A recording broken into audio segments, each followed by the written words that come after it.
Hello and welcome back to Pot of the Dead. On today's episode, we are covering the 2002 American remake of The Ring. Also, We have an inaugural case of Dustin. And Natasha's Creepy creepy corner. quarter. Oh, but don't forget to play the theme music. Mhm.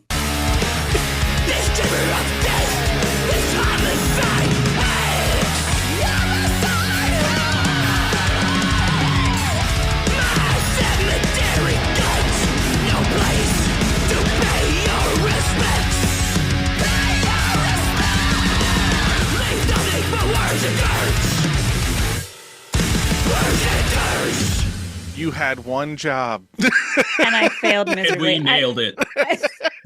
I remembered the most important part. Yeah, she saved the day. Yeah. So, The Ring, if you've been living under a rock, is a 2002 American remake of a Japanese horror film. It was released in the U.S. on October 18th, 2002. Directed by Gore Verbinski. It is a remake of a Hideo Nakata his 1998 film called Ringu, based on Koji Suzuki's novel that came out in the early 90s. The story is about a journalist named Rachel Keller who investigates a cursed videotape that kills viewers 7 days after watching it. So, this came out in 2002.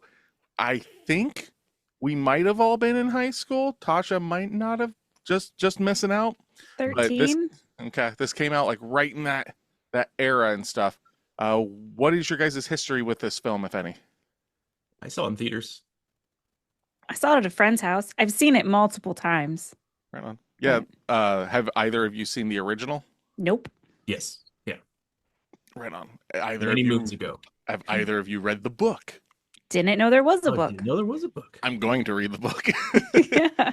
Yeah. My history with this was when it came out.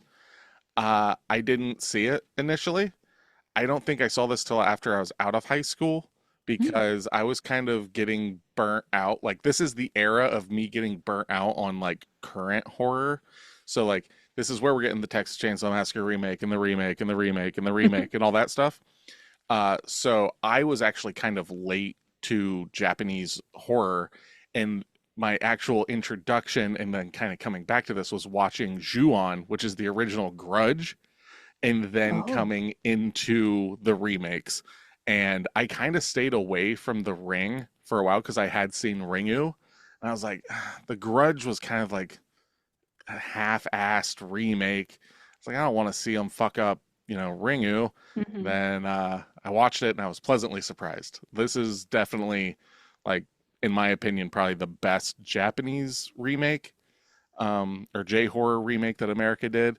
And of the era, it's one of the better horror films, period. But even then, it's possibly one of the best PG-13 horror films, in my opinion. Oh, wow. Oh, yeah. Those are high accolades.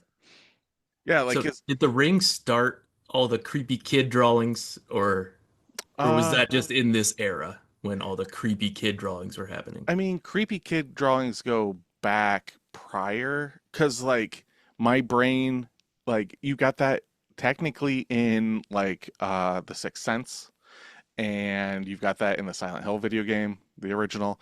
You've got it previously, there's stuff like in the Freddy Krueger franchise Hmm. and stuff like that. But Yeah. I would say that this is the era of the lady in white, like that literal, like the kind of ghost, Japanese ghost oni kind of Mhm. thing, where it's just the dark haired lady in white, and then like that just became everything for a while. Like, it became such a pop culture thing. And it's like, you want to reference J horror, you put like something that looks like Samara in your movie, flat out. Like, there you go. Hmm. But it's basically become like almost like a touchstone. Like, you need to reference J horror. That's the easiest way to do it. Like, is it a perfect one-to-one? Like, this is J horror? No, but like if you see it, it's like, oh, I get this reference point. Harder, than like Pulse. It's like, how do you fucking do Pulse? Or Oh, like, man. and it's kind of the time. This movie, when it was in Japan, Ringu and stuff, did like super big bucks. So DreamWorks bought the rights and was like, we want to make this movie. And they bounced around a few different directors, but they ended up settling on Gore Verbinski, who I didn't realize I was very aware of his works. I knew the name, but after this film, this was kind of like his first bigger film. After this, he went on to direct a little-known film called Pirates of the Caribbean: Curse of the Black Pearl. Oh, all right. The Nicolas Cage man, The Weatherman. Nope. A couple more films called Pirates of the Caribbean: Dead Man's Chest and At World's End. Went on to do Rango. The Disney movie? Rango? Rango, yeah, it was actually Nickelodeon, but yeah. Or the animated movie? Yeah, with Johnny Depp as the lizard. Yeah. He's a chameleon. Yeah. Yeah. He's running around the desert. It's pretty good. His eye falls out at one point. Hell yeah. That's what I remember. But also another thing that's like kind of shocking is the composer for this movie, and kind of not a characteristic score for him. Hans Zimmer did the score for this movie, and he is most known for doing Dune 1 and 2, Interstellar, Inception, Batman Begins, and the entire Dark Knight trilogy, The Last Samurai, Gladiator, Lion King. Like, and he's usually known for these big, like, bombastic, orchestral burn kind of stuff. And this one, it's very subtle. Yeah. Very he did atmospheric. Hannibal too, which was absolutely gorgeous. Yeah, just like the more that I looked, I was just like, Jesus Christ, no wonder this like works for me, because lest we forget, this movie stars Naomi Watts. You know, we know her from Mulholland Sweet Drive. Mama. Mulholland Drive, 21 Grams, King Kong, Eastern Promises, all over the place, right? Like, she's been and she almost turned this down because she didn't want to be typecasted as being like in horror stuff. Which she's one of those people that I would have a hard time seeing someone else in this role. Like, it works really well. Mm-hmm. Like the other person in this movie that I would have a hard time with recasting is Brian Cox, who plays Richard Morgan. Oh yeah, he's so wonderful. You may know him from Braveheart, Manhunter, X2, Troy, and most recently Secession. He was also the dad. He's also the dad in The Autopsy of Jane Doe. Yes, I knew him from somewhere. Yes. Man. I feel like Naomi Watts is. Yeah, yeah. All right. I feel like Naomi Watts' character is interchangeable. You think so? I feel like anyone could play. I love Naomi. This isn't. No, you don't. I don't. No, love you don't. Naomi Because Watts, otherwise, you wouldn't say this. I feel like other people could play that role. Name and one. It's not. Name one. Name 3 songs. We're coming at you. Jesus. Other blonde actresses from the early 2000s. Like, I feel like anyone could. Really? Name one who can scream that well. Her scream is so good. Okay, that I don't know. And can smoke a cigarette and talk to teenagers like that. Oh, yeah. Maybe it's because that's not the Naomi Watts I know. I know her later in life more so than when she was younger. So it doesn't even look like her. So she's just kind of a face. What do you know her from? I know her from The Watcher, and which is more recent. It's based off of a book. It's a series, I believe, on Netflix or HBO. I can't remember which. And then she did another book series adaptation where she plays an author, and it's like kind of a mystery. So I know her older, and I absolutely love her. But in here, she's just kind of like every other 2000s actress. Well, that's the end of the podcast. I hope you enjoyed listening to Natasha lie for about 10 minutes. Yeah. This is Troll 2 all over again. God damn it. And I still don't like it. I don't think the boy could have been recast. Oh, no, he's great. He was a creepy boy. He is just, inherently creepy. And I couldn't quite put my finger on why. It's his eyes. His it's his dead eyes. Yeah. He looks boy like bangs. Boy bangs is a big problem. That's creepy as fuck. He looks like he's picked up right out of The Omen. Like like he just straight up looks like Damien from The Omen. Yeah. But another one that I couldn't believe it until I read it. So our Samara, right, played by Devi, I believe is how you pronounce her name, Devi Chase. She's also known for being the voice of Lilo in Lilo and Stitch.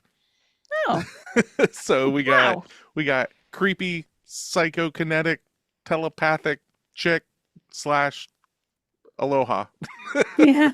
or you know, With a tiny little alien creature. yeah. Wow. I She don't These know that people also one. have What's range. that one about?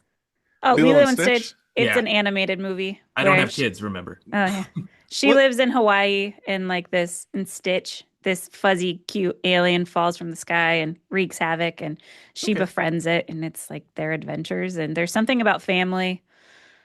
I don't know. That's all I know. You don't know what Lilo and Stitch is? I don't watch Disney movies, man. I'm an Why? adult. Oh, I'm a Ouch. childless adult. that's fine. That's fine. I wish I lived in the world where like because I this came Yeah. Lilo and Stitch came out when we were in school. So that's the thing is like Oh, I loved it came out in 2001. It wow. it actually predates this. So that's the thing. It's like, oh my God, really? Like I wish I lived in a world where I did not know about Lilo and Yeah. Stitch. And also it's like out again because they did a Yeah. live action one. Mhm. So I figured Yeah. I don't know, Yeah, they you'd at all least kind of see like a merged poster. together. That's fair. Yeah. Yeah. If you're not paying attention, it's all the same. Fair Yep. point.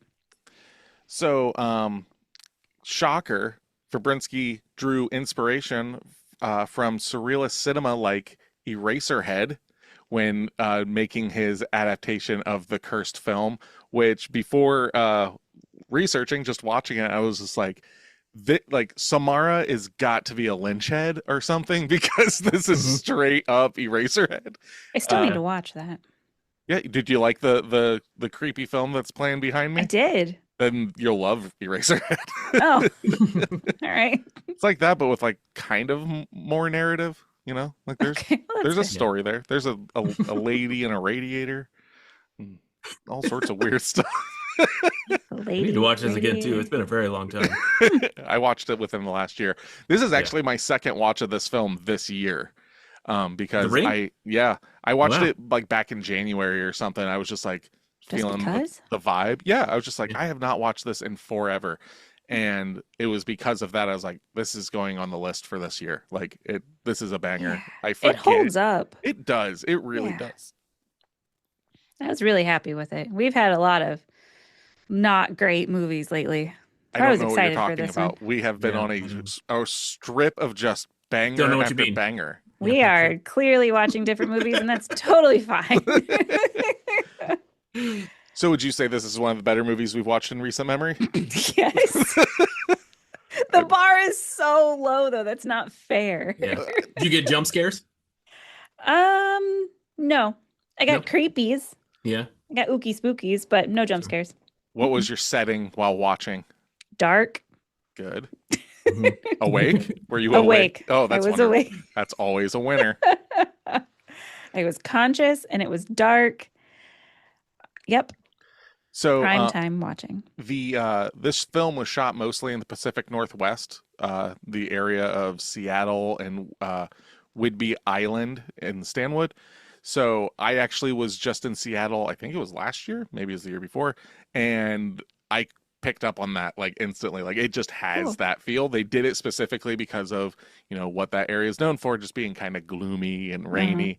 And Mhm. this movie is so gray and blue the entire time.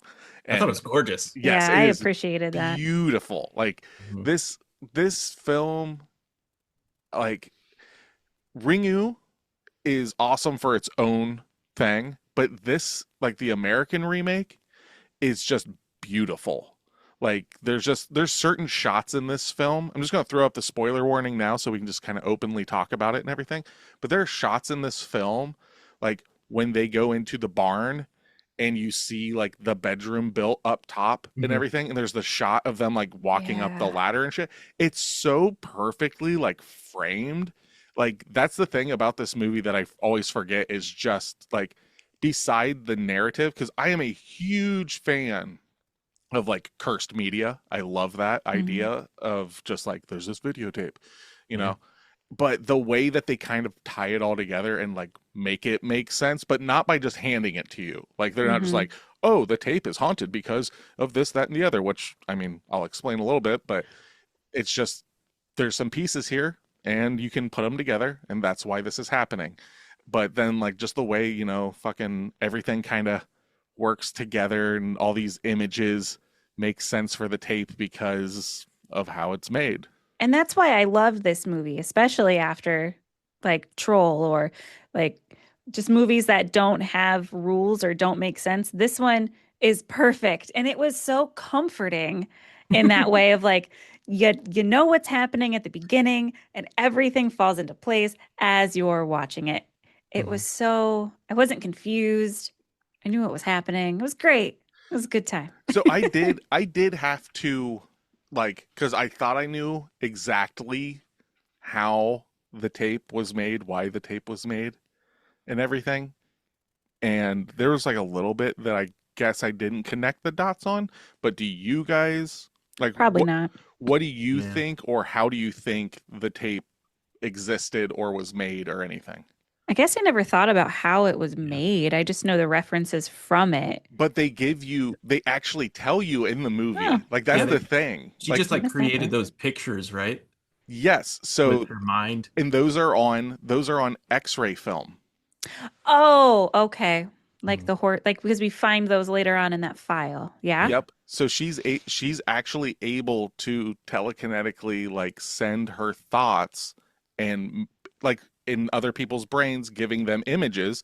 We know that, but she Yeah. can actually do it on like she did it on the wall with the tree and Mhm. stuff like that. And she Okay. did it on the film. So that well that is under cabin 12 is where she was, and there was just a tape there, like a blank tape. It wasn't Hmm. recorded Yeah. or anything, and she Yeah, they had recorded like a football game, and when they played it back, it wasn't there. Or something. Right. Yep. So she just like knew people were there, and all she Mhm. wanted to do was be heard, right? So that's what she And did. She's- kill. yeah, well, yes. Unless you spread the message, you know, it's like a really backwards Christianity. Actually, it's not too backwards; it's almost dead Yeah. on. It's kind of right on. It's pretty culty. Yeah, spread the word, or we'll kill you. With kindness Yeah. and axes. Spread the word that I fucking hate horses. Yeah. So the horse scene, right? Yeah, good horse. all- death. 90% practical.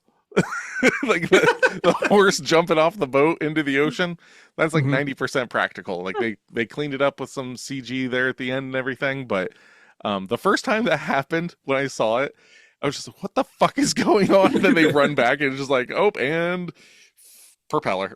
Like Yeah. just here we go. I was like, Jesus I Christ. hope that part was fake. Nope, 100% real. Yeah. Like I don't know which. Like, Everything why on did the you point it boat, out? everything on the boat was CGI. Everything under the boat was real.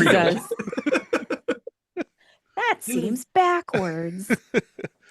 So this movie was made for $48 million. What do you think its worldwide What? gross was? What? Excuse me? $48 million. Shut your fucking mouth. What? Yeah, it was made for a lot of money. Damn. It looks like it. It's so clean. Yeah, it's very pretty, but oh, I think it grossed coming out by like around October, like $250 million. It did bang. guess. yeah. Is that where you're at as well, Dustin? Yeah, I'm gonna follow your lead there. I think that's a good one. All right. $249.3 million. Wow.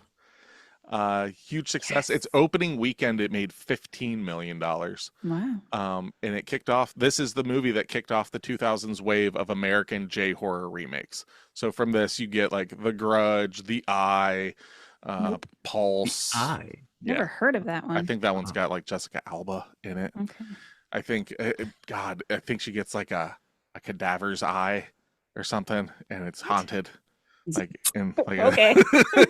hey man, it's J-horror. Everything's haunted. Okay. It's put in her eye, or she just Yeah. has it. No, it's Oh. like a transplant. So Oh, does she gotcha. see like One missed other call. people's stuff? I can't remember. I don't know if I've ever seen it. But One then missed call. I feel one like I've missed- heard of that one. One Missed Call was they did a remake of that. Like there's a bunch of them, right? Hmm. So like the original Ringu would have also been around the same time that like Audition came out and everything. So Oh. that's the big J horror. And I know that you're not a big fan of Pulse. I liked Pulse, Nope. but like that whole era of Cure and things like that, like that was like Japanese horror. And because of that, and I think it's a lot of like just the vibe, America tried to do it. Like they tried, like this is like the only one that I can think of that like did it well. But most of these remakes and stuff lose that vibe of like that dread and everything. And I think that Gore Verbinski and cast did a really good job of just capturing that. Even though there are times where like things just get like abruptly loud. Yeah. I fucking hate that because it's like it's a jump scare just because it's loud. Yeah, you had to play this one so high because the talking was so goddamn low. Yeah. And then the phone was so goddamn loud. Exactly. And it makes, oh no, oh, and it's like, that's not a jump scare. I mean, yeah, you jump because you fucking like shot a gun by my head. Right. Yeah. I kept wanting someone to come from the refrigerator. It was stuff like that. Like at the beginning where she kept like opening the fridge and you think something's going to be behind. I was anticipating jump scares. That didn't happen. Okay. So you think that it kept you literally on the edge of your seat? Like it just like kept you in a steady sense of panic?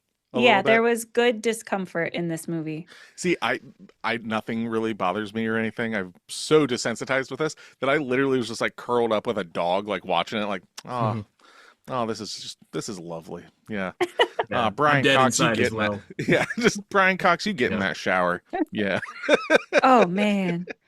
Yeah. No. Did you notice that they just went right straight to snooping around the house after he killed himself? Yeah, like no big deal. No police call, just no tears, just no panic. Let's keep snooping. Well, she did. She lost her fucking mind. Like she screamed, and then boyfriend showed up out of nowhere. I was like, oh, let's go to the barn. Just and then carry on. Yep. Yeah. Frogging time for Natasha. That's why she loves this movie. You just broke into a house. Yeah. Watching stuff. Yeah, she was real comfortable watching that video too. Yeah. Yeah. And like really close. Have you ever noticed that with like a lot of these movies? They're that always was like irritating. this close to the screen. Why? Everything's going to be IMAX. So, okay. So we know how the videotape was made. Do you know why people's faces are distorted? Sure don't. The water, right? The water has a little bit to do with it. It also shows like you're marked by her, right? Yeah, but it has to do with the losing of identity. Like she lost her identity through that, and she's making everyone suffer the same way she did, because that's why every time someone's dead, like you don't really notice it. The first one you do with the boyfriend that dies later on, but they're waterlogged. They have been drowned and everything. Yeah. So it's that whole idea that I love that kind of stuff. Like I suffered, therefore you shall suffer the same. I love that kind of shit. And that's where like it's more like it's a ghost, but like there's like this rule of curses, 7 days. Why 7 days? Because that's how long I fucking suffered. And I love that shit. Yeah. I remember calling that when I first saw the movie. Oh yeah? Yeah. She was asking how long you could live, and then I just said, 7 days. But clearly, I mean, I just finished the sentence, but I called it kind of. I'm taking the win. There you go. Take it when you can. Yep. It doesn't happen often, so I have to. What are some of your favorite scenes of this movie? Hair throat. Oh, gross. Right on. Yeah, that was disgusting. One of my least favorite parts. That got me going. I like the beginning. It felt very like, I love Urban Legend, the movie from the 90s. And the beginning reminded me a lot of Urban Legend. Okay. It reminds me a lot of Scream. Yeah. Which, I mean, Urban Legend, Rip Scream, and all that stuff. Yep. So, like, it's all the same, you know. But, yeah, it's just that cold opening. Oh, no, the dead. Blah, blah, blah. Then we got the fucking title card, and all that. And then here we go. And I do love that. I love a cold open that doesn't deal with our main characters, except for our main characters have heard about it. Like, that's always just a really good trope of, like, this is happening. Yeah. But now here's our characters. And I always like that. I would have to say, like, my favorite scene is like the visual of them finding the attic. Not the attic, the bedroom in the barn. Lofty. Yeah, it's such a and it's not that like the dialogue in that scene or anything. It's so evocative. Like it's just so pretty against everything else we've seen, and like it's sad, like because it's like this like pretty pink, but it's like dust on everything and just so depressing because she was just left up here, and it fucking great. And then you get the fucking twist because you think the dad is the one that fucking killed her. Everything is like, no, Nope. mom killed her because all she wanted was a daughter, but this daughter is like, you know, basically Jean Grey or some shit, or you know, fucking messing with people's brains. And then She did a horrible job killing her child too. Terrible. very She bad. suffocated her for like 20 seconds I could have done better. and threw her in that well. Give me that kid. I'll do better. Maybe it was more of just throw her in the well. Oh, yeah, less it's done. of suffocating. I've killed plenty of kids in my day. Nick, you remember the kill in the Ringu, right? Which one? Of the Samara character. Not off the top of my head. Dude, I haven't That's how seen you kill a fucking kid. How did that Oh happen? my god. How's it happen? So the Samara character is kind of hunched over the well looking down it, and the mother runs up behind her with a fucking log in her head and That's just right. clobbers her in the back of the skull.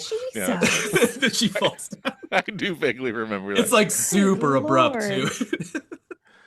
Very funny stuff. Wow. Another awesome scene in this movie, and it's like untouchable in my book, is when we actually see Samara crawl out of the fucking Of television. course. Yeah. And it's not so much the crawling out of the television that I like, it's where she's standing there and like glitching. And Mhm. it clearly looks off, but like it works for it because she's supposed to look like she's from the television.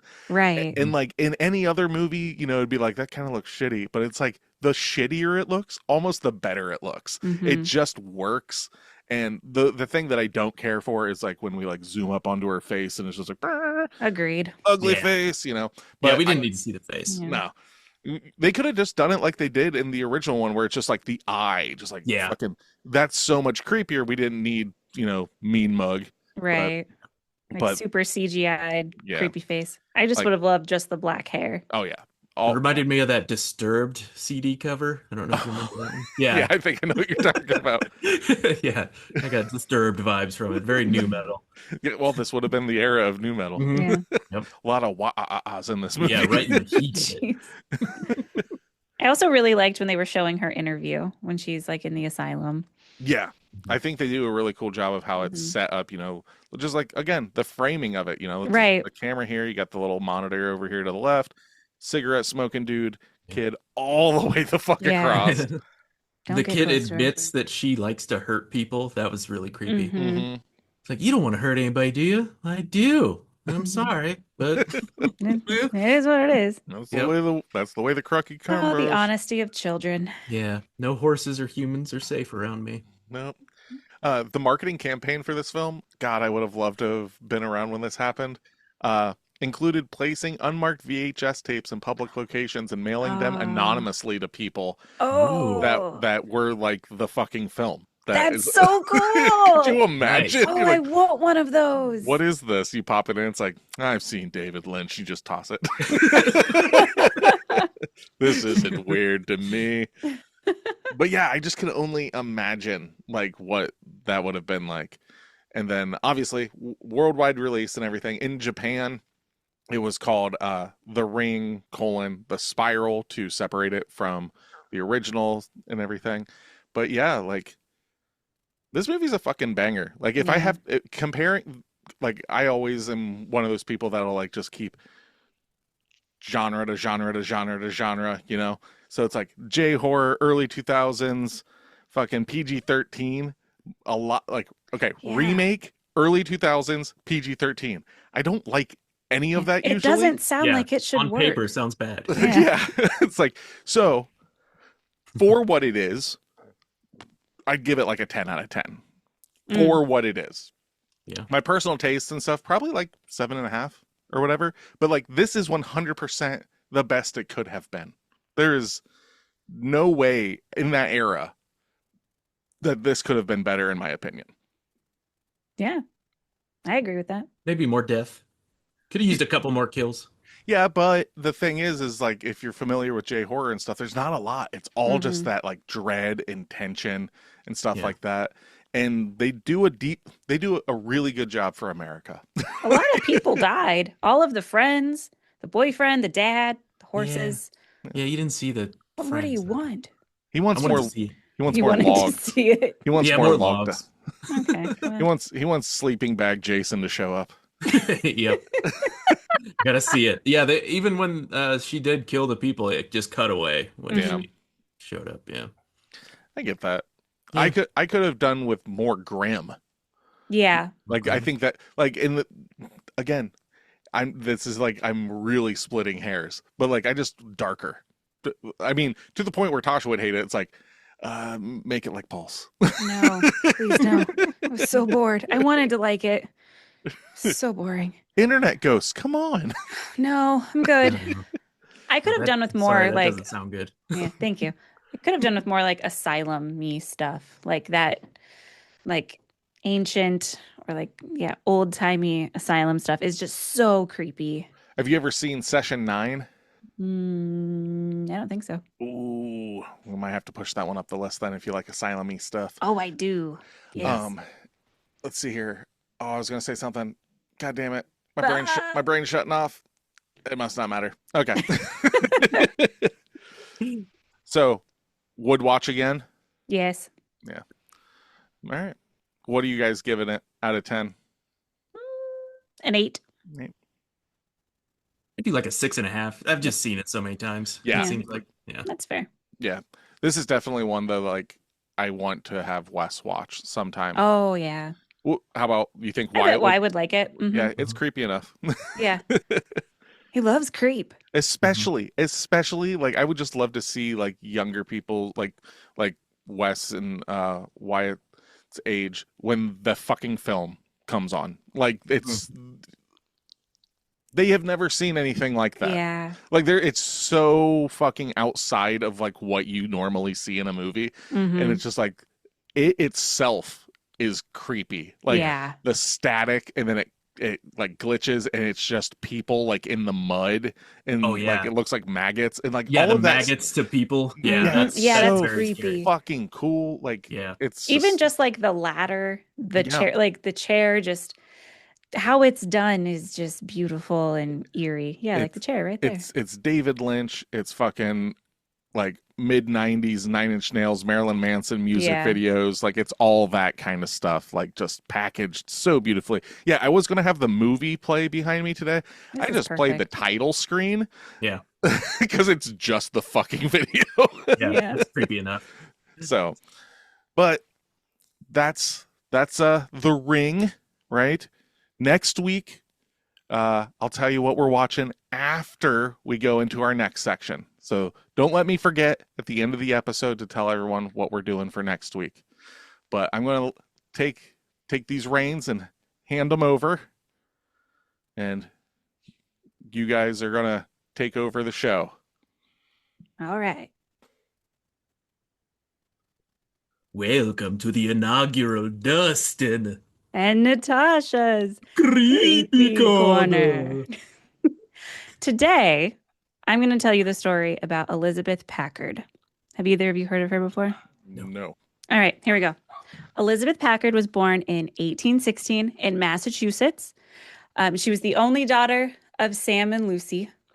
As a child, she was very curious and which seemed to worry her father, who didn't like that she was like asking questions, and he wanted her to just be like a girl that like cleaned the house and stuff. A good girl. Good. A good girl. Got Yeah, Christian girl. Yeah. exactly. Subservient. Yes. Get it. We will Don't ask questions. Yep. We will get into that. Make my pot pie now. That's basically the whole point of this story. Oh, I Yeah. love this story already. Every question can be answered with "because God." Yep. Because I didn't Yeah, get my I'm pot used pie. to this. I'm like 3 sentences in, and you guys have sorry. already figured it out. No, it's impressive. When she was in her teens, her family was really affluent, so she was actually able to go to a college. It was for all women, but there she studied French, classics, and algebra. When she was 19, she ended up getting ill. They're not quite sure what it was, but she had a fever and headaches, and that was really it.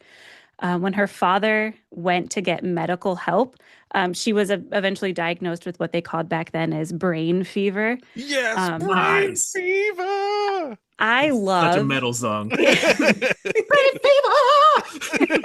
Oh, that was nice.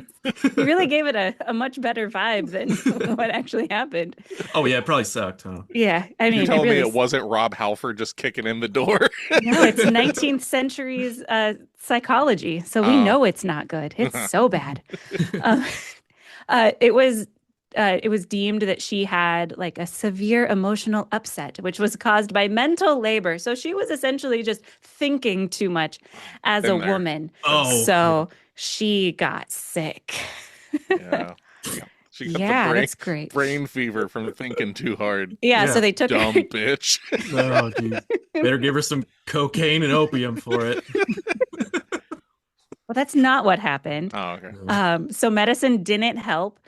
So her father ended up having her committed to a state hospital, which is the equivalent of a psychiatric facility now.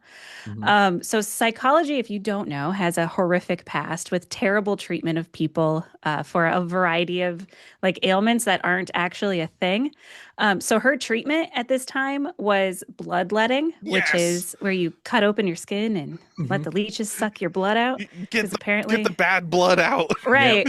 I think that was like the time of the humors, maybe also. She's got ghosts in her blood. The It gets- humors yeah. is that another thing that sounds good but is not? Oh, the humors are so bad. It might be a different time, but like It you sounds had. like a case of the giggles. Again, that's getting you a lobotomy in this era. Oh Yeah. yeah, Oh, too many yeah. humors. You're too happy or too sad. Lobotomy. Uh, um, she was also told to purge. So she was getting her bloodletted and she was vomiting. That was what the doctors wanted her to do to get better from brain fever. So her, like I said, her symptoms were a fever and a headache. So she didn't need to lose blood.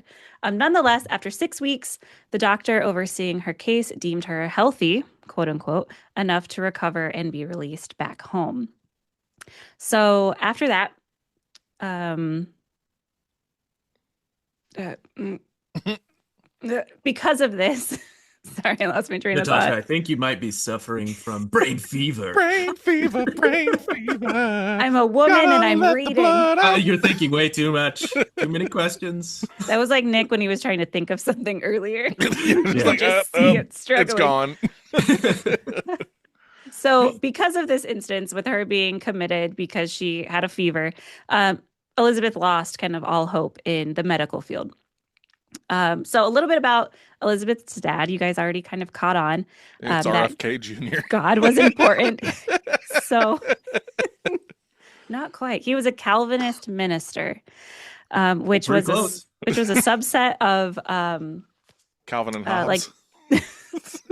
that's know- all I could think about. know when the I was frogs. writing. No comments will be made. He's a frog minister with a top hat. Anyway, a little bit about the Calvinist Church. It's also known as the Reformed Christian Church, and it's a part of Protestantism. So it was very popular in Massachusetts and New England at the time. Along with this, while he was leading his congregation, the family, Elizabeth's family, also brought in boarders. So people would stay at their house, either like traveling ministers or people that her dad knew. So because of this, Elizabeth was able to get a lot of her questions answered from all of these, like the variety of people that would come in and out of their house. So a lot of the questions she was asking was just like their general, life, like what they did outside of church, because she didn't have much of an outlet. And also what their faith was like. So if they had a different faith than Ooh, what don't what be her doing dad that. did. She was really interested. So in 1839, she was 23 and she was essentially told to marry this guy. His name is Theophilus Packard. Okay, Theophilus Packard. We're going to call him Theo from here on out. right on. So, Like Theo Huxtable from The Cosby Show. sure, but white. I was thinking of Theo from Twin Peaks. Oh no, that's Leo. My bad.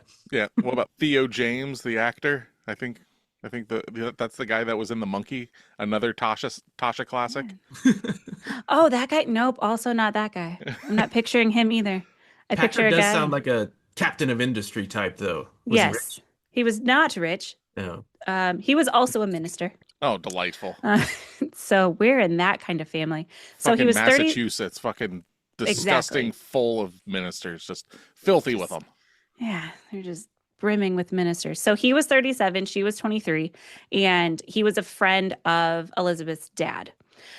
For the next 15 years, they stayed in New England while he continued to lead the congregation, and she just became the minister's wife. They had 6 kids, and she was the role of just raising the kids, which she was not a huge fan of. That's what I want to be when I grow up. A A minister's, wife. Yeah. With 6 Sans kids. minister, you're just Yeah. you just take that title. Yeah. In 1854, wanting a new congregation, Theo and his family moved from Massachusetts. They settled a little bit in Ohio and then ended up moving to Illinois, where they stayed. I guess in Illinois, during this time, they were a lot more open and more lax for women.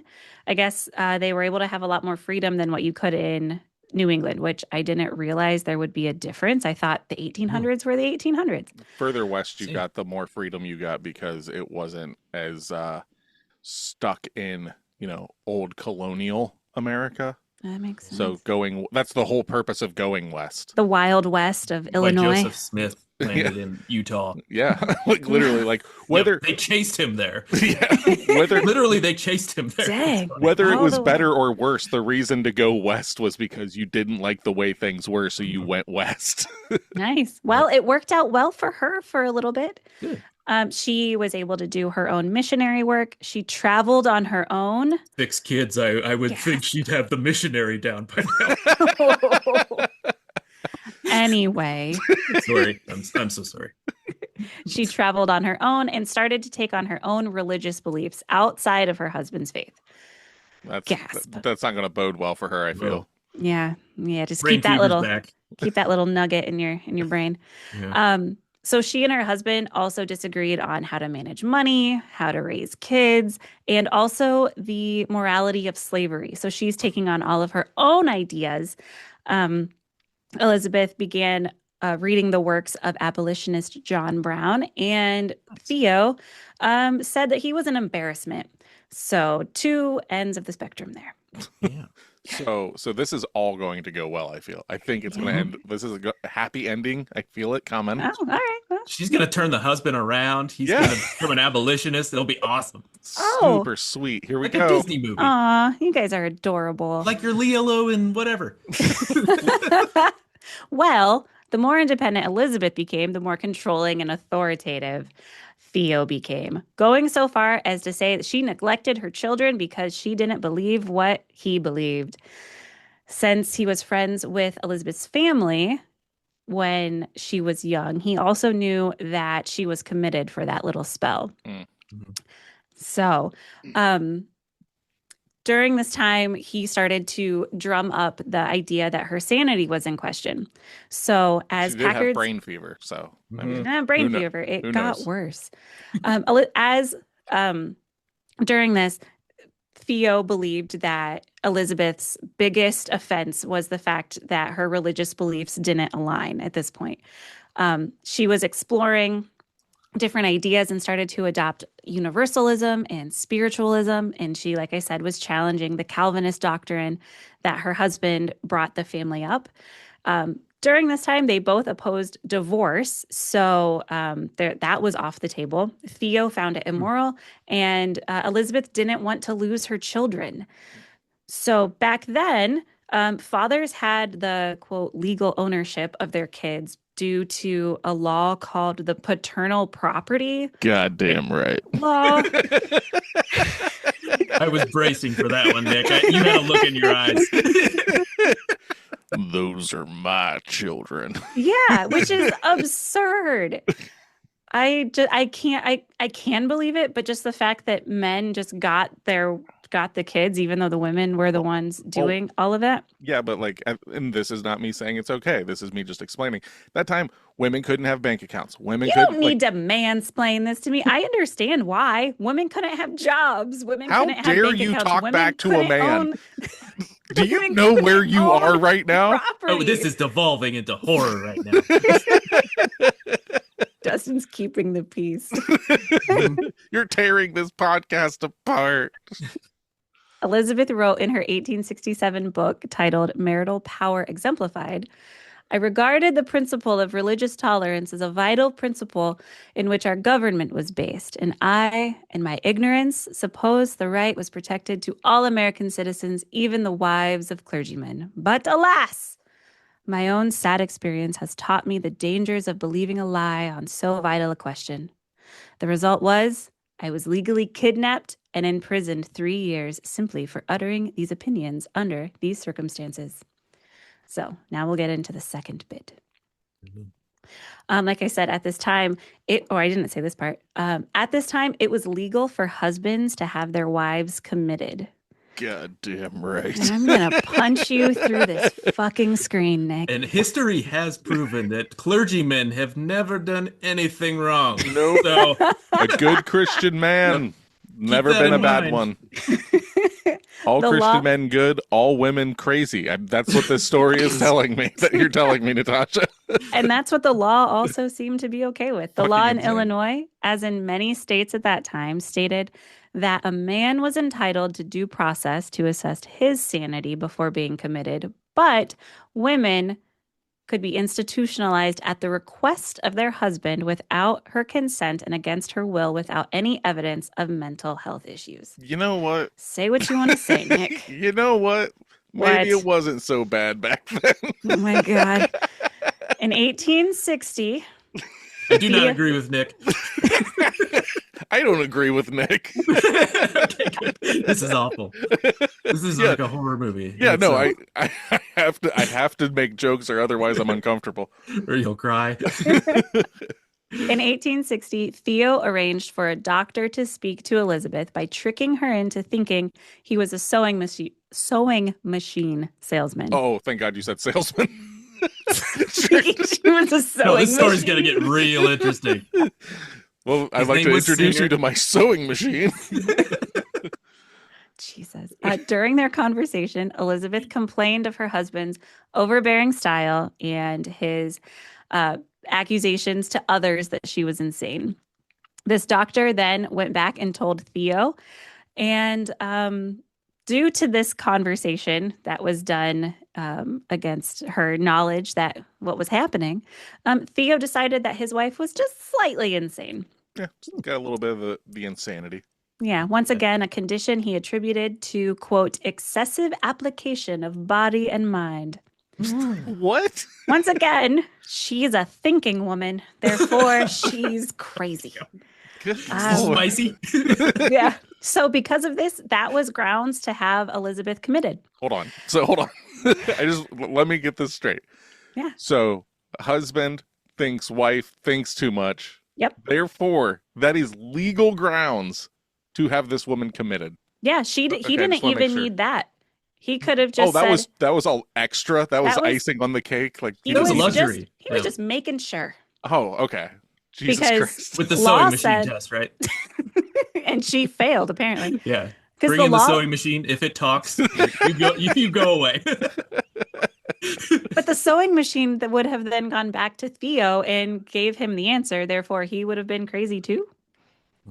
Well, yeah, but he gets Maybe. to plead his case. Mhm. That's true. Yeah, exactly. So that's why like he had these grounds, but he didn't even really need an excuse. He could have just taken her to an asylum, or in this case, had her picked up by sheriffs in the middle of the night, which is how Elizabeth realized that she was going to the asylum. Ooh. Yeah. Wonderful. Yeah. So Elizabeth spent the next 3 years in Jacksonville Insane Asylum, which is in In Jacksonville? Jacksonville, Illinois. Oh, okay. Yeah, she stayed in the state. All right. During Took her this down time, to Florida. Jesus I was going to Christ. say, that's the worst place to be in a mental institution. yeah, then and now. Yeah. She was regularly questioned by doctors during this time, during the whole 3 years. And she consistently said that she was not crazy and That's what crazy people say. would not change her religious views. The best part of this was in 1863, the hospital officials finally declared her incurably insane. Oh my God. She has no hope, so they released her. Oh, But hold on. What? Oh, that's a happy ending. Yeah. So hold on. So we can't cure you. Off to the streets you go. Yep. basically, because they wanted to make room for, quote, curable patients. Oh. But what actually happened was her 6 children took those 3 years and consistently called the hospital and petitioned for her release. So the hospital was just saving face more than anything, and her children were able to finally get her out. But it gets worse. Upon her discharge, Theo locked her in a room of their house and nailed the windows shut. So she was out of the insane asylum, but then became a prisoner of her own house. I don't know how. I never found how this happens, but she was able to drop a letter out of a window, which ended up going to one of her friends. Her name was Sarah Haslett. Sarah was able to deliver that letter to a local judge, who then issued a law of habeas corpus, ordering Theo to bring Elizabeth in to discuss her sanity, essentially. So Theo claimed that he was doing everything that he needed to do. She had, quote, all the liberty capable of her welfare, for her welfare and safety, due to her alleged insanity. So basically saying, I was keeping her safe by locking her in this room and covering the windows. Good husband.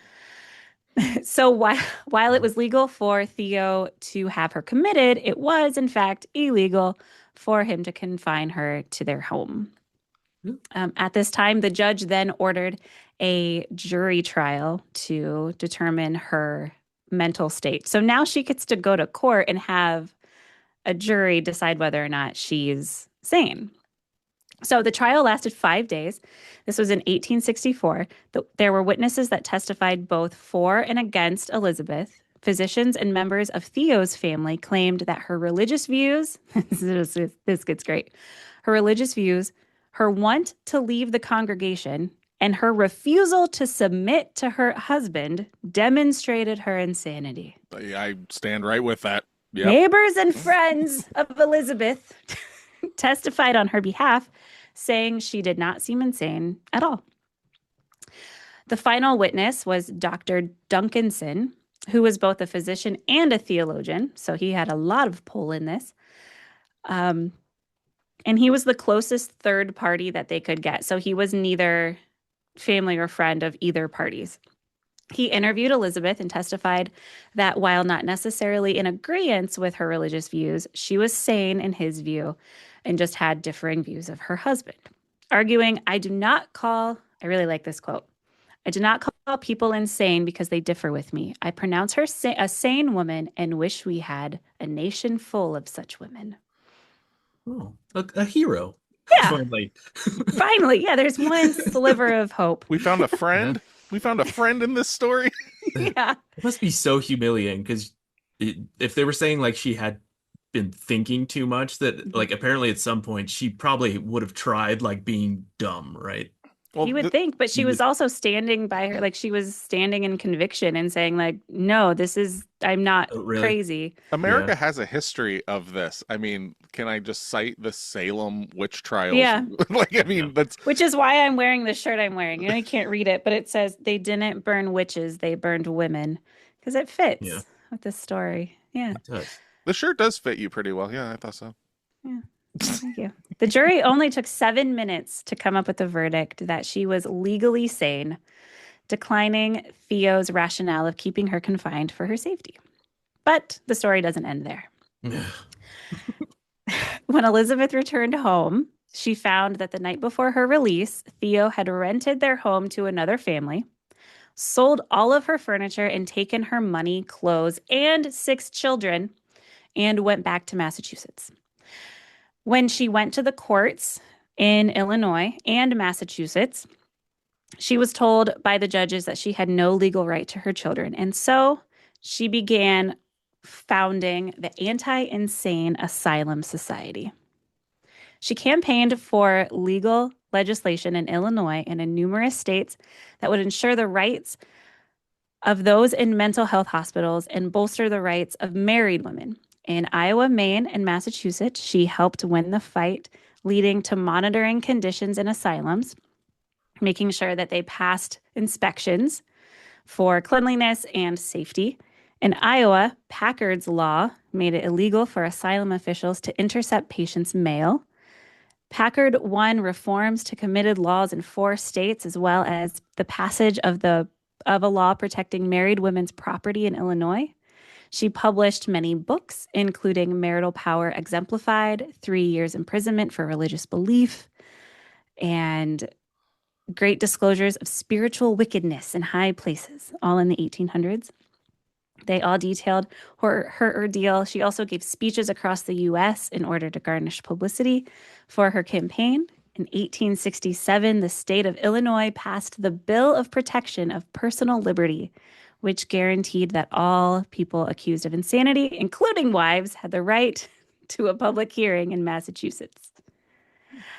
She also was able to pass a law allowing married women to have equal rights and property and custody of their children. And with that, Theo quickly ceded all of his parental rights to his children and gave them back to his wife. Jesus. Because they never got divorced, but they also never lived together. And on top of that, Elizabeth ended up with her money from all of the books and touring that she did. She not only was able to provide for all of her kids, but she also provided for Theo, which, no thank you, I would not have done that in a million years. She was like paying alimony to him? Pretty much just out of the kindness Lord. of her heart, it seemed. It didn't seem like she had to because they never got divorced. Yeah. She just did. I don't know why. Anyway. Did he die in some awesome way? No, he's someone just gonna kind get of hit in the face with a hammer yet? Yeah. he's out of the story now. Because he got hit. He got ran over by a horse-drawn carriage. There we go. The horse made him bite the curb. There we go. There you go. That's what we'll just add that little nugget. Allegedly. Seem to have missed that. Mm-hmm. She was not really famous during this time. There was a lot of pushback for her for her legislation. But in the 60s, with another push for psychiatric care reform, because the 60s were also a very, very rough time in psychological history, her story had a big resurgence. And now, as of 2023, the Illinois governor, J.B. Pritzker, renamed the mental hospital in Springfield to be the Elizabeth Packard Mental Health Center in Packard's honor. Would you want that? Would you I want would. that? Considering what you went through, I'd just be like, I want nothing to do with this. Granted, she's dead. Cool. She doesn't know, but because she went through hell. Yeah. All because she was thinking. And then she took all of that and kicked ass for so many years. So she gave it to her husband. Fuck you. Look at me being smart. I'm going to go do awesome things. I'm just saying it didn't get called that until 2023, you said, right? Yeah. I don't know That's fine. I don't know if I would want that. Personally, I would name maybe a state house or something. Yeah, but the literal asylum. Yeah, that's what I'm saying. There is a cruelty to it. But see, that's the problem. Asylums don't have to be creepy, bad places. They're necessary. You just have to have the right people running them. So anyway, I've seen the people running them. I watched House on Haunted Hill. I've seen the documentaries. So that is the story of Elizabeth Packard's wrongful imprisonment for being a thinking woman. Well, thank you. Thank you for that. Next time, more hammers. I know. Like I said, it wasn't super spooky or creepy in the traditional sense, but good God. It somewhat fits, though, the movie that we did today. Mm-hmm. So definitely scary in the historical sense, though. Exactly. Yeah.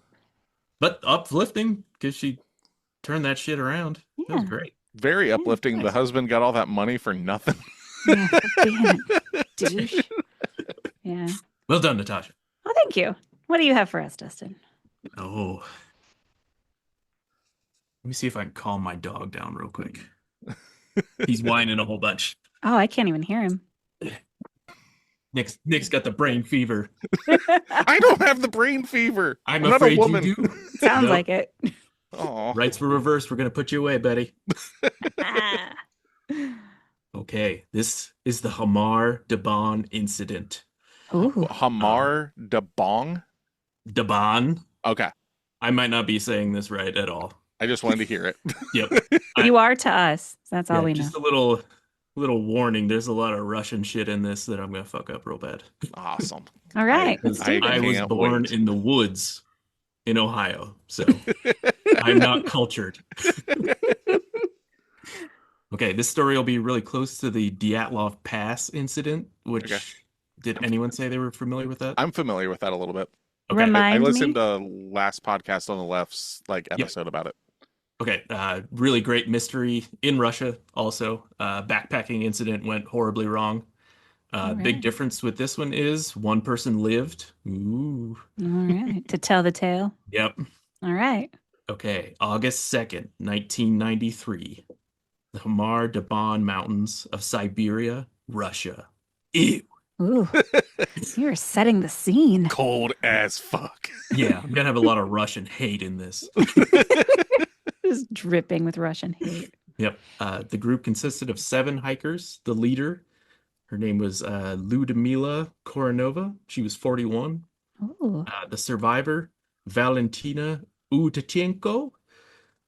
She was 17. Tatiana Yurivna. She was the oldest at 24. Are they The all rest of the women? youngsters. No, there's a couple dudes, Oh, but just two, I think. wow. Tatiana Yurivna. Oh, I said that one already, sorry. Alexander Kryson was 23. Dennis Viktorovich Shvamkin, who, Sounds about right. I think you got it who there. was 19. Uh, Damn. Victoria Zalasova, 16. And oh, fuck me. What a name. Fuck me. Timur Balgabevich Bapanov, Yeah. You, who you was could the have just youngest. made up all of these names. I would have. I wouldn't wish I have. was that good, man. And he was 15. He was the youngest of the group. Jeez. Okay. Wow. So these motherfuckers, 15 Yep. years old is the youngest, Yep. going up into the Um, mountains in Siberia for a hike. Why? And did you say like what month or whatever this is? August. Okay, so Does it ever get warm there, though? I mean, this is gotta be the better season to do Yep. it. Okay. This should be, Yeah. but it's Okay. yeah, really, really not.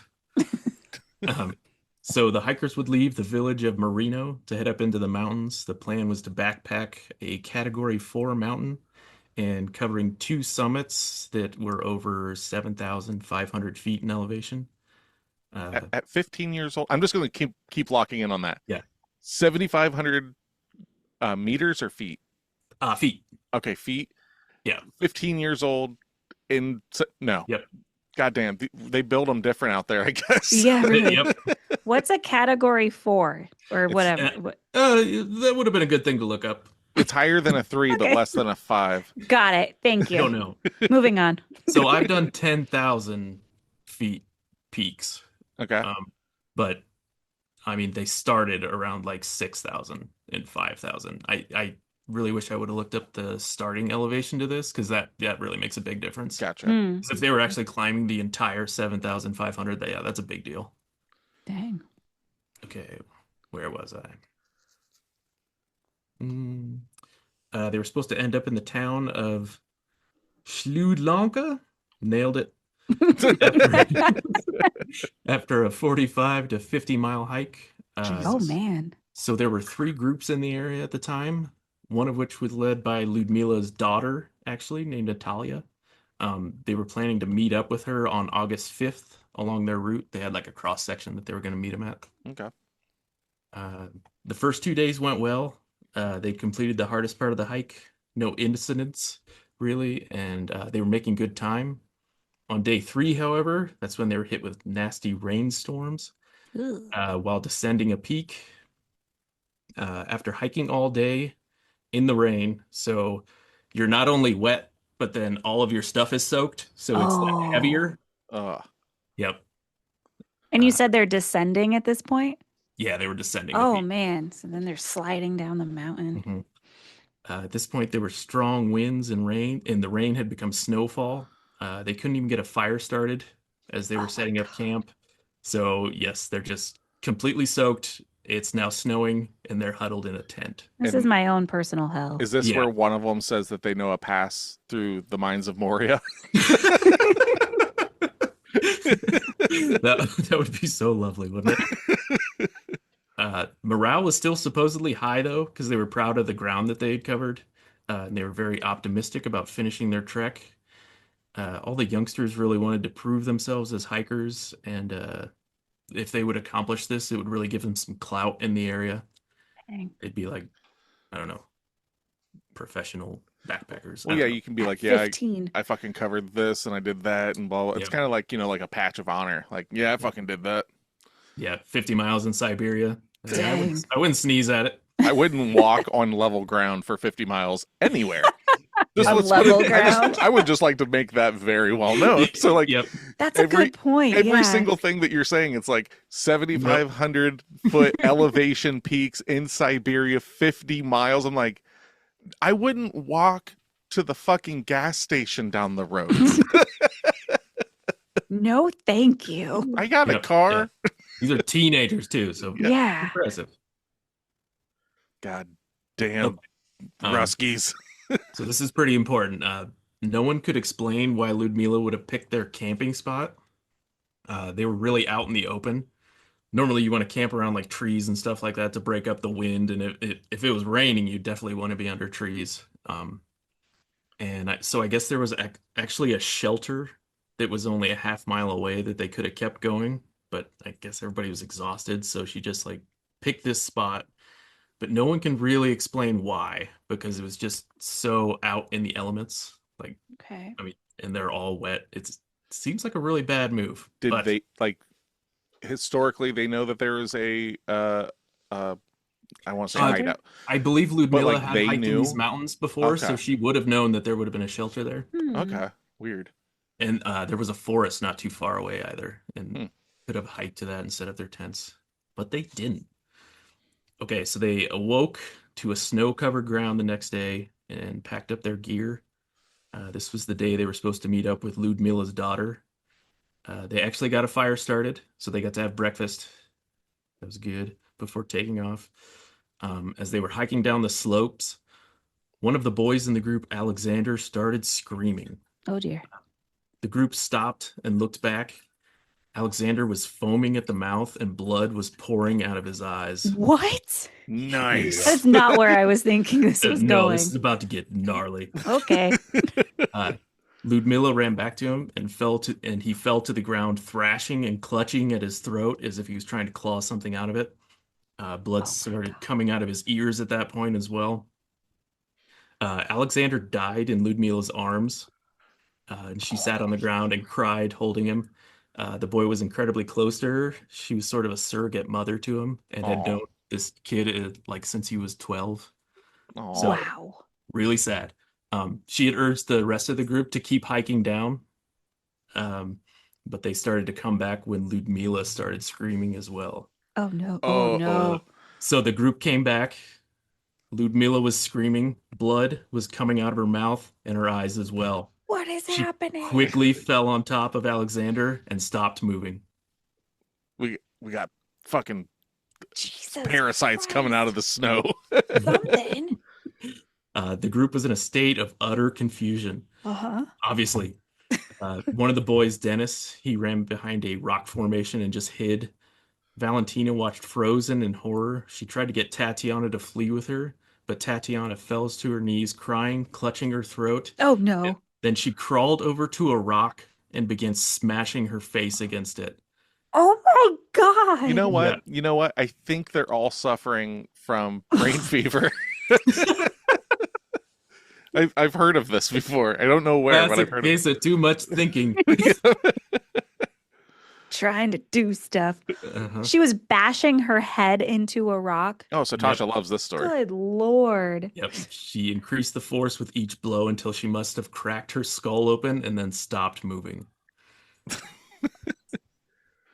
Timur attempted to run away, but ended up collapsing on the ground, convulsing with blood flowing from his eyes and ears. Victoria made the same attempt, but started vomiting blood and collapsed on the ground. Both of them were attempting to tear their clothes off as well. This this happens in hypothermia. I don't know if Yep. you've heard of this. Oh, yeah. Paradoxical undressing. Yep. Okay. I Your think they're body getting is hotter, so but cold that it feels hot, so you get naked. yep. Yeah. Yeah. Only So- making it worse for yourself. Yep. So yeah, if a loved one ever shows up in the forest totally naked, they weren't doing weird sex stuff. It could have been like a, serious situation. Unless Ari Aster's around, then maybe. Oh, Yeah. then probably somebody had some issues. So they're hypothermic and also just bleeding from everywhere and losing their minds. I have a theory, but I'm going to let you continue. Okay. Yeah, we'll get to the end and then we'll discuss our theories, okay? Yeah. Okay, this all took place in minutes. Valentina and Dennis were the only people remaining. They ran to each other and decided they needed to flee the area because they didn't know what was causing this. Obviously, you'd want to get out of there. Yeah. They were headed towards the woods when Dennis fell to the ground as well. Blood started pouring from his ears and mouth. So Valentina, horrified, ran into the woods. In just a few minutes, her whole group had died in front of her. Gruesome deaths. And she was utterly alone. Oh. How's everybody doing? I am terrified. This is nuts. Yeah. It kind of gives me a mixture of The Ritual meets Cabin Fever in a way. Yep. But yeah, imagine being this woman. This is insane. This is a fucking nightmare come to life. Yeah. This You're is alone worse in the than mountains, any nightmare All I your could have friends been. just died from you don't know what, and like within minutes of each other. This is fucking horrifying. Self-inflicted head trauma. That's the Yep. one I cannot get over. Yep. Oh, okay. Continue. Good. You're all in the same headspace I was when I heard this one. Okay, so Valentina took shelter under a tree for the night. She was covered in a tent. The next day, though, unfortunately, she realized she wouldn't survive without supplies, so she had to go back to her group and get Oh. things. Got to scavenge off of them. Yep. Oh, it just gets worse. Yep. She found a map, food, and a sleeping bag. She spent the next 3 days trying to find another group and anyone that would help her. She found a river and followed it downstream until she came across some kayakers. So imagine being the kayakers. And go ahead. she's not like the lead, right? She's just No, like a no. younger, just like she literally is Yeah, just like she's I'm a hiking. 17-year-old. Yeah, okay. Jeez. Lost in the mountains. Oh, man. And she just shows up, and then these kayakers are floating down the river, and they see a 17-year-old who has blood on her jacket. It's the end of Texas Chainsaw Massacre. Yep. Some spooky ass shit for sure. She apparently leapt into the arms of one of them. They made their way down to a nearby village and contacted police to tell them what had happened. And for some reason, a search party didn't go out for 2 weeks. Ooh. There was no real reason for this. I wonder if they knew what happened. Ugh. I have my theory now. Hang on to that. I'm so confused. Okay, so once the search party did go out on August 21st, they eventually recovered the bodies. The deaths were ruled hypothermia and protein deficiency, except for Ludmilla, who they said died of a heart attack. Immediately, people began to suspect a cover-up. Okay. Obviously, how would this many people die at the same time from hypothermia? And why did Valentina survive? Mhm. Yeah. Yeah. Valentina completely fell off the radar and didn't want to be part of the investigation, and she Sure. remains silent about the event to this day. Sure she is. Oh. Oh, you're suspicious of her. Oh, 100%. Okay, Oh, with other stuff, but yeah. let's hear it. Okay. So we're into theories now. What do you got? Okay. That's the end? Yep. What? Yep. God She damn hiked it. out, got saved, and then just like didn't talk about it ever again. I think she's like for lack of a better terms and maybe not being culturally correct and everything, but like KGB like tests like got ran out there through her. Something happened with breakfast and was like tested. That was a test. So You think she was involved, huh? yes, Wow, and that would Nick. that would explain why there's cover up, why they don't need to cover all this stuff, all these things, why she just had as nothing like had nothing happen to her and is just like, I don't want to talk about it, I'm good, and just kind of disappears. That shit sounds like some CIA, Black Ops, KGB kind of shit, where it's like, She's the Black Widow to you. kind of like, it's that thing of like, they're like, okay, You don't think it's like a possibility that she just doesn't want to talk about the fact that 6 of her friends just died a gruesome death? no, Yeah. absolutely Pretty not. normal to not want to talk about it. No, but the tie-in where they don't want to go up and the no search party sent, none of this kind of stuff, it definitely reads like shady. I definitely That's think where it all the reads conspiracy shady. theories come in. Yeah. Yeah. Because of the 2-week waiting period. Yeah, it reads shady, but I don't think it's Valentina's fault. Yeah. There's something clearly, somebody knew something outside of that group. Mm-hmm. And that's really all that I've got. Like it went all the way to the top somehow. Yeah. Well, because But she like, had Do you have nothing any to do theories, with it. Natasha? I don't. I was hoping you had more. Oh, I have more theories Oh, okay. that a lot of people were thinking about, but I wanted to hear your guys' first. Yeah, I could don't know. I also think be- there was something in the food, but Mhm. I don't know what would cause mass psychosis. alien abductions. That is one of the theories. Of course, that's a theory. That's Why a wouldn't theory it be? for everything. And there's absolutely no proof of it other than like people see UFOs around this lake called Lake Belial, which is where they started out. Lake Belial? Belial's a demon. Oh no. Really? Yeah. Nice. Oh, a It's all demon coming alien. together. Demon aliens Oh, working no. for the KGB. Tell us your theories. I'm with you. Okay, so these are the most popular theories. A nerve agent, obviously, coming across a nerve agent that was dormant in the ground. Russia, Oh. Oh, and the Russia was rain did something too. yeah, like maybe all the water, but Russia was known for their chemical warfare at that time. Yeah. It's Yeah. possible a dumped nerve agent went dormant in the area. But then also, why was Valentina spared? Why wouldn't it have affected her? Like, what did she do differently? I Right. wish she would talk. She Uh-huh. was working with them. She had the anti-agent. She was Yep. good to go.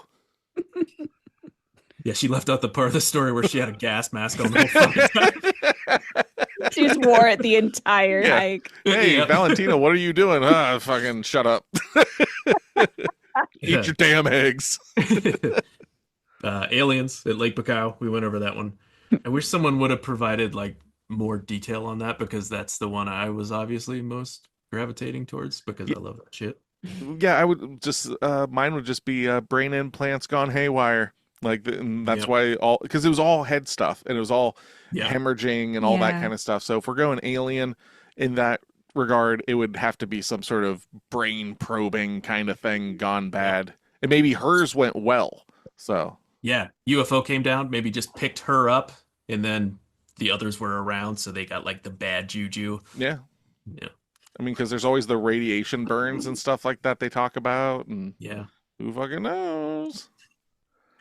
Uh, Tasha's over here like, no, their brains are bleeding, guys. So here's the theory I kind of subscribe to. They had eaten just that morning, Mhm. so I don't think they could have had the protein deficiency that they talked about when they did the autopsy and everything. I also think that protein deficiency wouldn't cause you to beat your face in on a No. rock. No, especially if you just had breakfast. I don't Right. know. Not a doctor. Really? I've been hungry before, but I've never been that hungry. That hungry after I've eaten. So apparently, Ludmilla was kind of a badass in the backcountry. Like she would push her students to the edge just to see how much they could handle and things like that. She was also big into foraging. Okay. So I'm wondering if one of the kids maybe Oh. grabbed a mushroom or something like that, added it to breakfast, Yeah. and then because it happened pretty quickly and all at the same time, so maybe everyone's digestion was happening, and then Yeah. I don't know, nerve destruction. I'm not sure, but Or like a really bad poison. yeah, Would that that one count kinda as seems nerve plausible to destruction? me. Yeah. Yeah, nerve destruction. That's a technical term for you.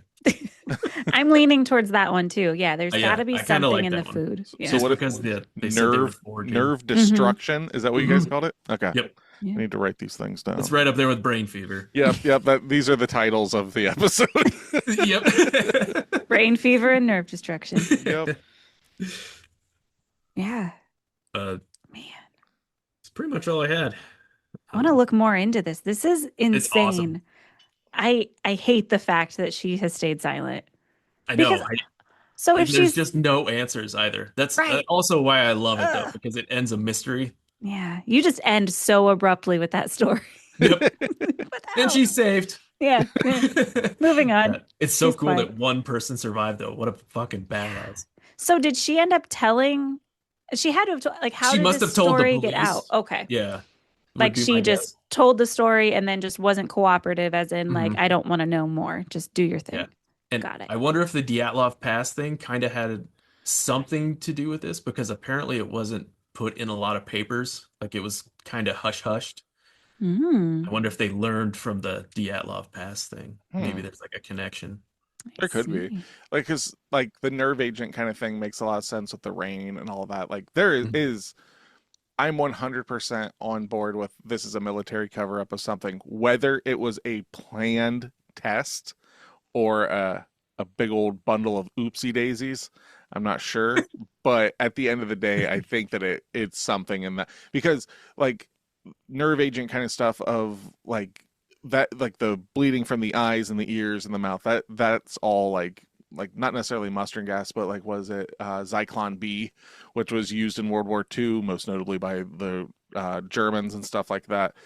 Those are things that would happen from that. So But Yeah. the face bashing, well, Yeah. if it like, is it? I wonder if it hurts so bad. yeah Yeah, that's kind of what I was thinking. Maybe she Yeah. just wanted to end it. yeah, Yeah. it could be the thing where she wasn't And it's just like the lizard brain is acting to Uh-huh. stop the pain. correct. It's like not like she's Ugh. like, oh, I'm going to bash my head. It's just like convulsing and smashing your head into a rock, just repeating a motion. Mm-hmm. You love this story, Natasha. Isn't that It's got gnarly as face fuck? smashing. God damn, that was a good one, Dustin. That was good. Thanks. That was Well, real good. That's the inaugural. What is it called? Creepy something. Creepy corner. Creepy corner. I forgot. Creepy corner. All right, right on. Yeah, hope So- you dug it. For Yeah. next week, are you guys going to bring some more creepy tales to to You have to Bring more tune in and listeners? see. all right. Yeah, maybe we should talk off mic how often we want to do this. All right. Yeah. Well, next week our movie of choice is actually one that has been brought to the podcast by Dustin himself. Dustin, would you like to tell us what we're watching next week? The Lair of the White Worm. All right. Okay. So this is based off of a Bram Stoker story. You may know him Oh. from Dracula, Yeah. but this is a different story. In the 80s, I think, early 90s, Yes. somewhere in there. Yeah, 80s. So that's what we're going to be working with. I've never seen this movie. I have All seen right. the cover of it a billion times. Mhm. I have actually never seen this movie, so this will be new to me. All right. Me too, clearly. Obviously. That's a given. So for Pot of the Dead, I am Nicholas. I'm Dustin. I'm Natasha. Come back and listen to us, or else.